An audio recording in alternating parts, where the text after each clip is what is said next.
Olá, pessoal! Vamos falar agora sobre um assunto bastante interessante, talvez um pouco polêmico, sobre a primeira mulher de Adão. Vamos começar com uma contradição.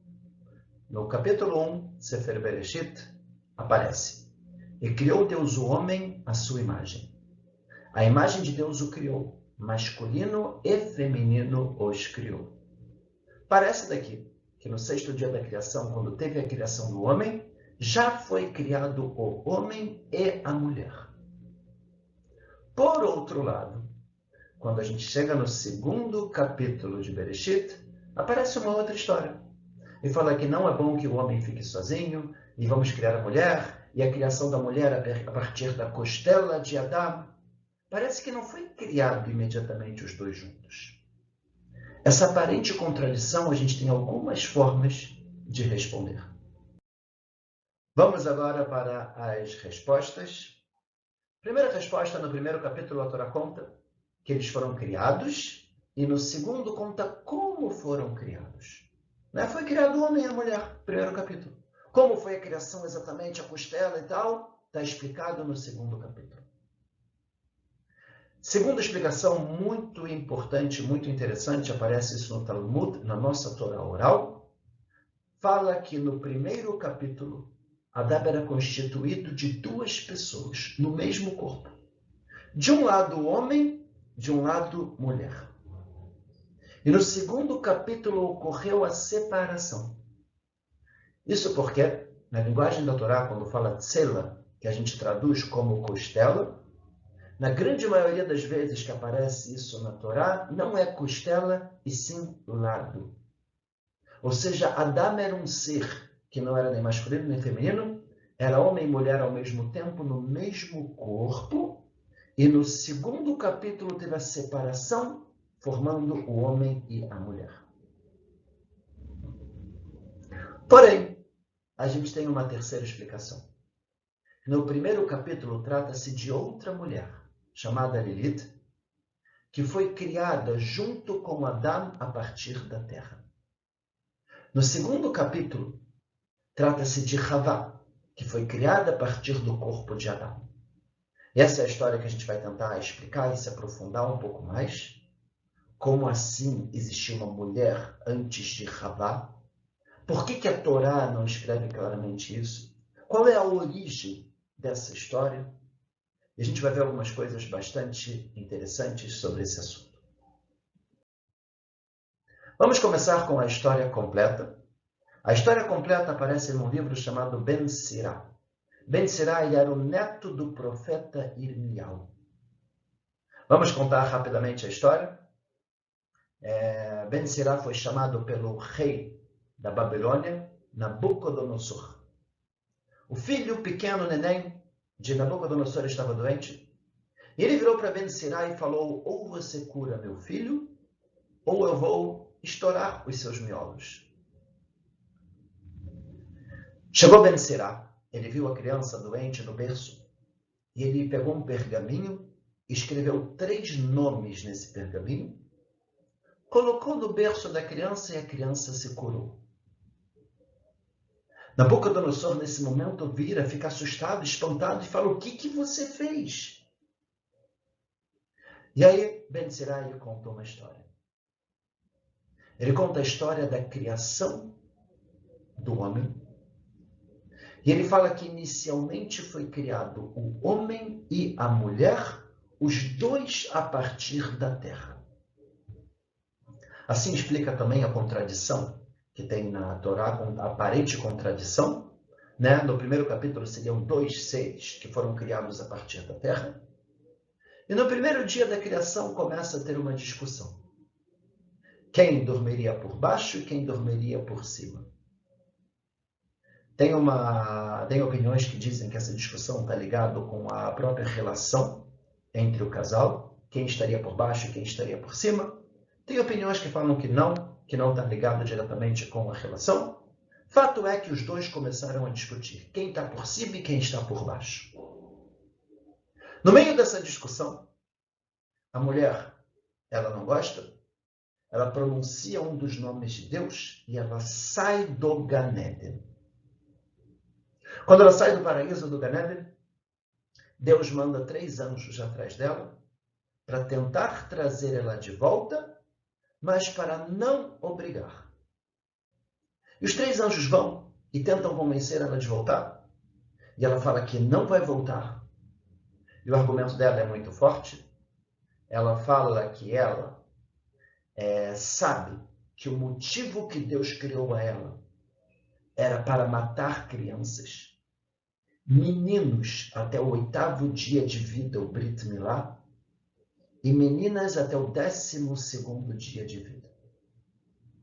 E os anjos tentam convencer ela a voltar. E ela fala, inclusive, que já se relacionou com outro ser espiritual, que a gente chamaria de um shed, ou uma espécie de demônio, vamos falar assim. E ela não quer retornar. E os anjos só deixam ela em paz quando ela jura que não vai fazer nada com as crianças. Se um desses 3 anjos estiver presente, ou se o nome desses anjos estiver presente. E nesse momento, então, os anjos voltam. A primeira mulher de Adão, ela não quis voltar. Adão ficou agora sozinho. E aí Deus define que agora é o momento de criar uma nova mulher a partir da costela de Adão. E aí, nesse momento, ele cria. E qual que é a ideia que bonita por trás disso? Porque é justamente da costela. Toda a briga do primeiro homem com a primeira mulher é quem seria melhor que quem. Quem está por cima e quem está por baixo. E o homem quer estar por cima e a mulher quer estar por cima, e eu não vou ficar por baixo, e eu também não vou ficar por baixo. Nem Deus, criando a mulher a partir do homem, fala, olha só, não existe isso de quem está por cima e quem está por baixo. Vocês são iguais. Vocês fazem parte do mesmo corpo. Etzem me'atzamai u'basar me'bessari. Osso do meu osso, carne da minha carne. Essência da minha essência. Ninguém é melhor do que ninguém. E essa é a segunda mulher que Deus cria para Adão. A partir desse momento que a gente falou desses anjos, que quando tiver eles presentes, ou o nome deles presentes, que ela não conseguiria fazer nenhum tipo de mal para as crianças, daqui existem vários costumes de escrever o nome desses 3 anjos e colocar no berço de uma criança quando tem alguma dificuldade. Tem gente que faz isso, amuletos um pouco estranhos como esse que vocês estão vendo agora. Na prática, uma das coisas que a gente costuma fazer é pegar um livrinho chamado Raziel HaMalach, que é um dos livros da Kabbalah, que dentro desse livro consta também o nome desses anjos, e a gente costuma muitas vezes colocar como proteção no berço da criança. O que aprendemos dessa história? Aqui a gente tem lições que eu considero muito, muito bonitas. Primeira lição, a Torá vem nos ensinar, como destruir um relacionamento. Primeiro motivo, orgulho. Quem está por cima, quem está por baixo, quem manda, quem é superior, quem é melhor. E aí começam brigas e discussões, onde é muito triste. A pessoa acha que sempre tem razão, não consegue pedir desculpas, não consegue abrir mão, não consegue escutar o que o outro tem a dizer. Esse é o pior inimigo de qualquer tipo de relacionamento. Sentimento de superioridade. Tanto do homem quanto da mulher. Se o homem quiser se mostrar que ele é melhor, superior, manda, decide, é péssimo, é simplesmente um orgulho. Mas a mesma coisa também é para a mulher. Se a mulher começa a temer e também tomar uma dominância, achar que ela que manda e decide, que ela que sabe tudo, também é muito ruim. O correto é o sentimento de humildade, onde um está disposto a escutar sempre o outro. E sempre está disposto a querer o melhor. Segundo erro que a gente aprende dessa história, fugir do problema. Quando a gente tem alguma dificuldade, quando tem alguma situação de orgulho, qualquer dificuldade no relacionamento, a gente não tem que fugir e fingir que não aconteceu nada. A gente precisa parar e conversar. Resolver. Quando a gente foge do problema, a gente cria uma bola de neve, que por mais que momentaneamente a pessoa acha que esqueceu, quando tiver o próximo problema, ele relembra o que aconteceu no passado e fala, e você fez isso, isso, isso e aquilo também no passado. E as coisas só pioram em vez de melhorar. Uma vez eu estava ajudando um casal, chegaram na minha casa e a mulher simplesmente ela trouxe 5 folhas de tudo o que aconteceu no relacionamento deles, do que o marido fez para ela durante os anos de casamento, ela estava disposta a se divorciar. Ela foi simplesmente engolindo, engolindo, engolindo e não resolvia. A gente nunca deve fugir do problema. Nem mesmo pronunciando o nome de Deus, dizendo eu estou certa. A gente não foge do problema. A gente tenta sentar, conversar e resolver. Infelizmente, a maioria dos casamentos que acabam é porque não tentaram resolver o problema e sim fugir do problema.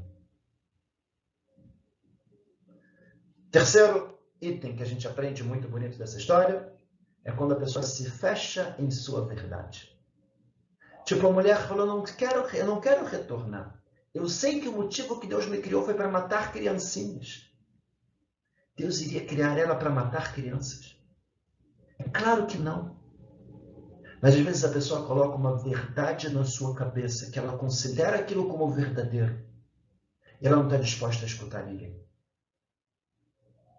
E o terceiro e último aprendizado que eu acho muito bonito é mostrar qual é a solução. A solução é mostrar que é o mesmo corpo, é os mesmos ossos, é a mesma carne, é a mesma essência. Um não é melhor do que o outro, e os dois são 100% iguais. Onde ela está? Quando Adão e Havá comeram o fruto proibido, eles desceram para o plano material. E a primeira mulher manteve-se no plano espiritual. Vamos explicar isso bem? De acordo com a Kabbalah, o Gan Eden, onde Adão e Havá estavam, não era o plano material que a gente conhece. Era um plano espiritual, mas com um formato material. Se a gente fosse cumprimentar Adão e Havá, nossa mão simplesmente atravessaria. A gente não conseguiria pegar a fruta. Tanto era um plano espiritual, que a cobra fala, teria a árvore da vida para viver para sempre. E quando Adão e Havá comeram a fruta, eles foram expulsos do Gan Eden. Ser expulsos do Gan Eden, na verdade, é vir para o plano material, o mundo que a gente conhece. Agora, para a gente poder retornar para o Gan Eden, a gente teria que passar pelo anjo com a espada giratória, assim que aparece escrito na Torá, nas portas do Gan Eden, para que o homem não retorne. E esse anjo com a espada giratória seria o anjo da morte. A espada vai girar, e às vezes uma pessoa que ela é muito importante, influente, rica, mas uma pessoa ruim nesse mundo, quando passar por esse anjo, a espada gira e ele vai para o seu devido lugar. E assim também uma pessoa muito boa, mas que ninguém dá nada para ela. Quando ele passar por esse anjo, a espada gira e ela vai para o seu devido local. Na verdade, quando Adão e Havá comeram a fruta proibida, eles vieram para o mundo material que a gente conhece. O mundo que a gente vive. E aquela primeira mulher, ela ficou no plano espiritual. E quando ela ficou no plano espiritual, ela não somente ficou no plano espiritual, mas ela continuou com as ideias erradas na cabeça dela.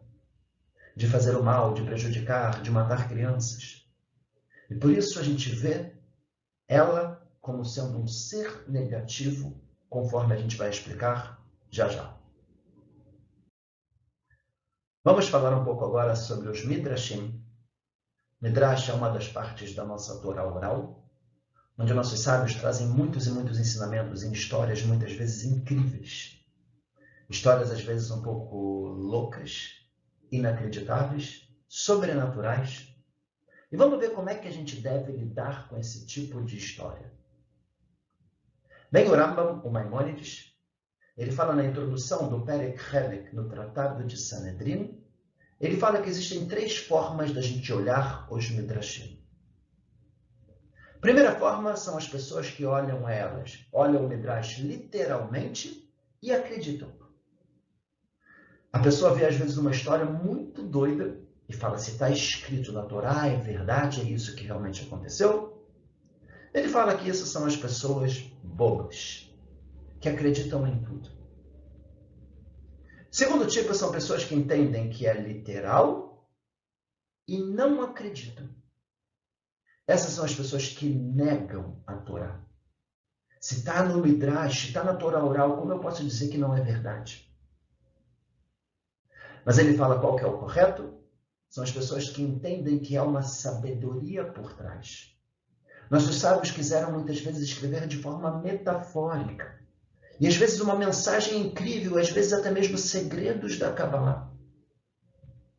Essa, na verdade, é a beleza da nossa Torá. Que a Torá é um livro que foi escrito para todas as idades.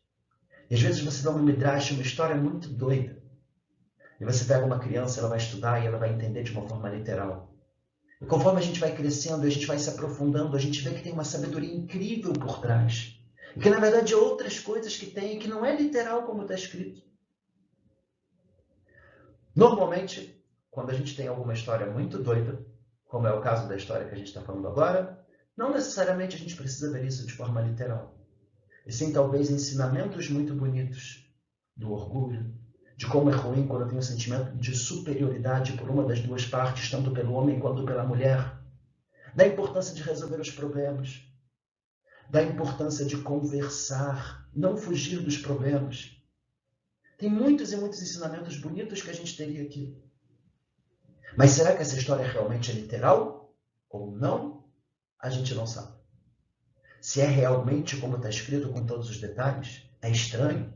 Por que a primeira mulher acharia que ela teria que matar crianças e que Deus criou ela para isso? Com certeza que tem alguma mensagem por trás. Mas mais do que isso, Ben Sirá é considerado Torá? Pergunta muito importante, será que a gente pode realmente se apoiar e entender que realmente foi nessa história como está escrito no livro? Tratado de Sanedrin, aparece que Rav Yosef diz que é proibido ler o livro de Ben Sirá. Muitas opiniões se é proibido mesmo, se não é proibido, por que seria proibido e tal. Não vamos entrar nisso agora. Mas na prática, o Rashi fala um dos motivos, pois a pessoa estaria deixando de estudar Torá. Se eu tenho tempo, eu vou estudar Torá, por que eu vou ficar estudando Ben Sirá? Ou seja, não é Torá e não entrou no Tanakh. Será que eu tenho que me apoiar e dizer que a história que está lá realmente é verdadeira? Mesmo se fosse um Midrash, que fosse Torá, a gente ainda poderia estudar de uma forma talvez um pouco mais profunda. Ou talvez de uma forma um pouco mais metafórica, pegando as lições. Mas vem o Talmud e fala que a princípio isso não é Torá. Porém, a gente tem uma prova. A prova é que parece que sim teve uma outra mulher. Aparece no capítulo 2 de Bereshit, versículo 23, o homem disse dessa vez, quando foi criado Havá, osso dos meus ossos, carne da minha carne, a ela chamarei de Isha. Ou seja, dessa vez por quê? Porque teve uma outra vez? Pode até ser que sim, mas o literal do que está escrito na Torá não é essa ideia. Vamos ver agora o texto completo, trazendo as ideias. Aparece no versículo 18, não é bom que o homem esteja sozinho. De versículo 19, Deus criou todos os animais. Adão dava nome aos animais e não encontrou nenhum que fosse equivalente a ele. Deus fez com que ele dormisse e tirou uma de suas costelas e criou a mulher e a trouxe a Adão. Veio o homem e falou, dessa vez agora, realmente tem a ver comigo. É carne da minha carne, osso do meu osso, não é igual aos outros animais. Essa seria a explicação literal. É claro que existe sim Midrashim que falam como Ben Sirá, não com todo o histórico, todos os detalhes, mas que fala que talvez sim existiu uma outra mulher e que foi chamada de Havá Rishoná, primeira Eva, e que veio antes e tal, mas o literal não é esse. E se teve essa mulher, será que é literal para que a gente entenda que existiu realmente uma outra mulher ou uma mensagem bonita que vem nos ensinar? É uma questão que tem que se pensar. No Tanakh. E agora vamos ver onde está escrito na Torá sobre essa mulher, ou sobre o nome dessa mulher. Em Isaías e Yeshayahu, aparece e lá descansa Lilith e encontra a tranquilidade. Lá aonde, do que está se tratando? Trata-se da queda do povo de Edom, onde o Tanakh mostra o nome de 12 animais que passeiam pelas ruas. Muitos explicam que Lilith seria simplesmente um pássaro. Não necessariamente a gente precisa dizer que se trata de algo espiritual ou de uma primeira mulher de Adão, né? E essa é a única fonte na Torá escrita que aparece esse nome. No Talmud aparece sim essa mulher. A princípio, não tem conexão nenhuma com a primeira mulher de Adão, e sim com um Shed. O que seria um Shed? Um ser espiritual negativo ou uma espécie de seres espirituais negativos. Vamos ver como é que está escrito no Talmud sobre isso. Em Eruvin, Tratado de Eruvin, aparece que é um ser com cabelo comprido. Tratado de Nidá mostra que é um ser com asas. Tratado de Shabbat fala que prejudica as pessoas que dormem sozinhas. Tratado de Eruvin fala que Adão, quando se separou de Havá, depois do pecado, que ele comeu o fruto proibido, ficou 130 anos longe da esposa. Ele teve filhos com almas, Shedim, seriam espécies de demônios, e Lilim, que é alguma espécie de seres negativos. Tratado de Sanedrim, as pessoas da Torre de Babel que queriam lutar contra Deus viraram almas, Shedim, novamente, uma espécie de demônios, e Lilim, que seria o plural, que também é uma espécie de seres espirituais negativos. Não tem uma menção no Talmud mostrando que era uma outra mulher. No próprio Zohar, na Kabbalah, fala muito sobre esse nome de uma forma bastante negativa, mas também não menciona essa ideia de ter sido uma outra mulher ou a história que aparece no conto de Ben Sira. O feminismo é Lilith. Na verdade, na nossa geração, tem um movimento bastante forte, bastante importante, que é o feminismo, e muitas vezes tentam associar esse ensinamento, essa lição do feminismo a essa primeira mulher. E a gente vai ver que isso não é uma coisa muito simples. Infelizmente, muitas pessoas tendem a deturpar a história de Lilith, com a intenção de fortalecer o ideal feminista. Daí, surgem histórias relacionadas com Lilith completamente contra as verdadeiras fontes judaicas, com um lindo ideal feminista. Ou seja, eu não estou discutindo sobre o ideal é importantíssimo. Mas colocar isso dentro da história, deturpar a história, isso pode ser bastante complicado. Por que eu digo que é bastante complicado?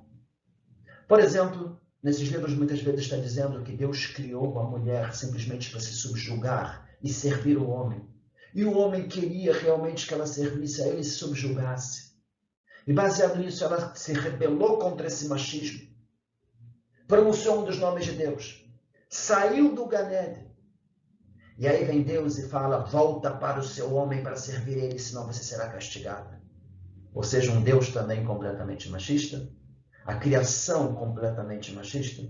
Mostrando que o homem tem que ser superior. E quando a mulher não quer, é vista como um demônio ou alguma coisa negativa. E aí Deus cria uma nova mulher para servir e subjugar ao homem. E aí contam, inclusive, coisas que não está escrito em lugar nenhum, e dizendo que ela foi e se encontrou com a primeira mulher de Adão, e ela percebeu como ela tinha razão, e aí Deus ficou confuso, e assim por diante. Uma história completamente deturpada, que mostra como se a visão da Torá de Deus fosse uma visão machista de subjugar a mulher, mudando a história de um local que nem é um local confiável. O melhor local que foi escrito foi Ben Sira, e mesmo em Ben Sira não coloca essa ideia da superioridade do homem, e sim que os dois queriam estar por cima. Orgulho. E que quando Deus criou o homem a partir da mulher, ele mostrava que vocês são iguais. Mas de repente não. Mudam a história, deturpam a história, para mostrar como se Deus, o homem e a Torá fossem machistas. E quisessem subjugar a mulher. E nesse momento, de repente, ela vira uma heroína, enquanto que em todas as fontes judaicas é um ser completamente complicado, negativo, onde não é bom nem mesmo pronunciar o nome. Nessas histórias, há a tendência de colocar Deus, Moshe e a Torá como sendo extremamente machistas. Ou seja, a gente está mudando um trecho da Torá, escrevendo de uma forma diferente do que está escrito, para as pessoas valorizarem o feminismo, ok, mas para as pessoas criticarem e ir contra a Torá, Deus e Moshe, por uma coisa que não está escrito e simplesmente foi inventado. Isso é um problema bastante sério que as pessoas devem pensar e refletir e se questionar. Qual é a fonte? Aonde está escrito? Da onde tiraram? Uma vez que as pessoas se identificam com o feminismo, acabam aceitando a história como verdade, julgando Deus e a Torá erroneamente. Aqui eu acho que a mensagem ela é muito bonita. A primeira coisa que eu acho importante a gente entender é que quando Deus criou o homem e a mulher no primeiro dia, de acordo com o Talmud, era o mesmo corpo, homem e mulher. É um só. E depois teve a separação. Mesmo se a gente disser que foi a costela, a ideia da costela é mostrar o quê? Vocês são iguais. A mesma essência, os mesmos ossos, a mesma carne. Você não é nem superior e nem inferior. A ideia de Ben Sirá, quando traz toda essa história da primeira mulher, a ideia bonita por trás veio simplesmente criticar comportamentos humanos, do orgulho, talvez do machismo, do homem se sentir superior à mulher, mas também da mulher se sentir superior ao homem. E mostrar que eles são iguais, e se tiver um problema tem que ter um diálogo para resolver o problema. E que a gente não deve se fechar simplesmente nas nossas verdades. A mensagem é uma mensagem muito bonita. De forma que eu não acho cabível a gente colocar aqui uma explicação diferente do que está escrito para criticar Deus, a Torá, criticar o homem, simplesmente para colocar um ideal bonito na vida das pessoas. Eu acho que tem diversas formas de a gente colocar esse ideal do feminismo e que realmente é um ideal muito bonito, mas não precisa ser dessa forma e não precisa ser deturpando as fontes e os valores judaicos e menos ainda falando contra Deus ou contra a Torá.